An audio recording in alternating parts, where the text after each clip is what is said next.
Alert SSS GSIS members, balik ginhawa refund program ipinatupad ng GSIS at SSS may inaayos na rin. Ano ito? Ating alamin.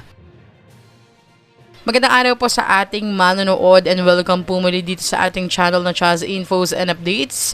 Alam niyo po bang nagpatupad ang Government Service Insurance System or GSIS ng isang 3 buwang loan moratorium bilang agarang tulong sa mga empleyado ng gobyerno sa gitna ng tumitinding epekto ng pagtaas ng presyo ng langis at krisis sa ekonomiya. Sa ilalim ng programang Balik Ginhawa Program, ibabalik sa mga miyembro ang katumbas ng 3 buwan ng hulog sa kanilang loan sa pamamagitan ng direktang pag-credit o direktang pagbabalik sa kanilang mga accounts. Bagamat tuloy ang regular na salary deductions, layunin ng hakbang na mabigyan ang mga miyembro ng agarang cash na magagamit sa pangangailangan habang pinapanatili ang katatagan ng pondo.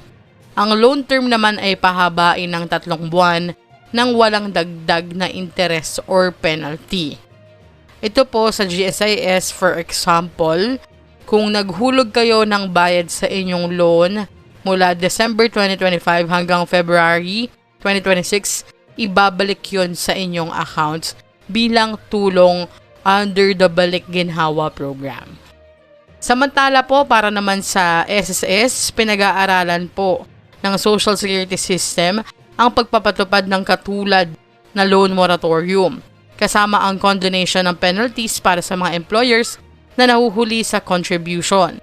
Layunin nitong maibsan ang pinansyal na pasanin ng mahigit 40 milyon na miyembro at mga negosyo sa gitna ng kasalukuyang hamon sa ekonomiya.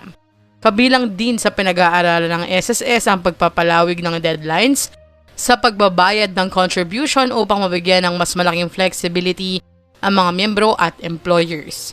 Sa kabuuan po, parehong hakbang ng GSIS at SSS ay naglalayong magbigay ng agarang ginhawa sa mga manggagawa habang sinusuguro ang pangmatagalang katatagan ng kanilang mga pondo. Ano pong inyong reaksyon dito? I-comment na sa baba. Hanggang dito na lamang po muna. Ito ang Chaz Infos and Updates. Like, share, and subscribe para kayo ay updated. God bless po and have a nice day.